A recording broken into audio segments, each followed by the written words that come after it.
So I'm finally gonna get a chance to give you guys a little better shot of the inside of this carriage. This is a 2-cycle diesel Dutz motor. So our skid line comes right here, goes in, comes into this. This is the skid line clamp. So when I say they're closing the skid line clamp, that one clamps down on the skid line and the skyline opens so we can pull the carriage up. The skid line comes down and through. Now we'll go to the other side. Comes down out here and then down that way. So when they're ready to spit line, this wheel is always turning. This pushes down, pushes the line into there, and then you activate it into high gear, it throttles up and it spits the line out to the guys on the ground.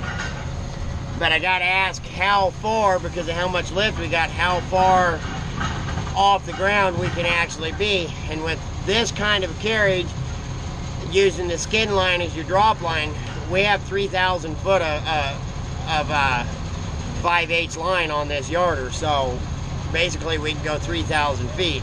On the drum cars, which are the Eagle that was on the 737 that has a drum of its own, it'll hold 450 feet. So that's still quite a bit of line. But anyway, so I wanted to get a little better shot. So the drop line, so from right here back, it's considered drop line, and from the front of the carriage up, it's considered skid line.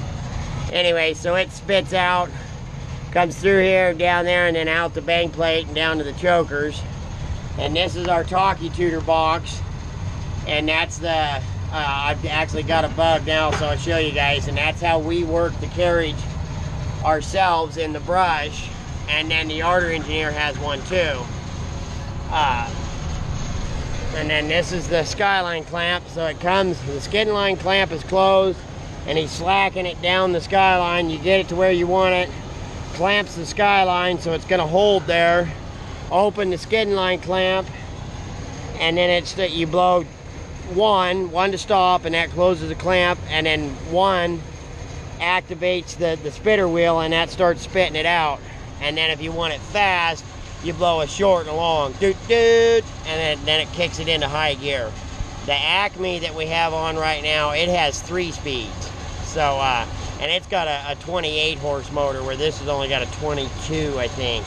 So that's why we switched over to the Acme, because in the back end, the Eagle was struggling pretty hard to pull that much skid line up to us. So hopefully you understand a little better now. Like I say, I got asked to try to give you guys a little better view of the inside of the carriage, so here it is. Oh, hopefully I can get a little bit better shot of this thing, but this right here is the clamp for the skid line. The skid line comes down through right here. That's the spitter wheel. This mechanism right there, the wheel turns all the time, so when you activate it, that sets down and pushes the line against the spitter wheel and then kicks it out.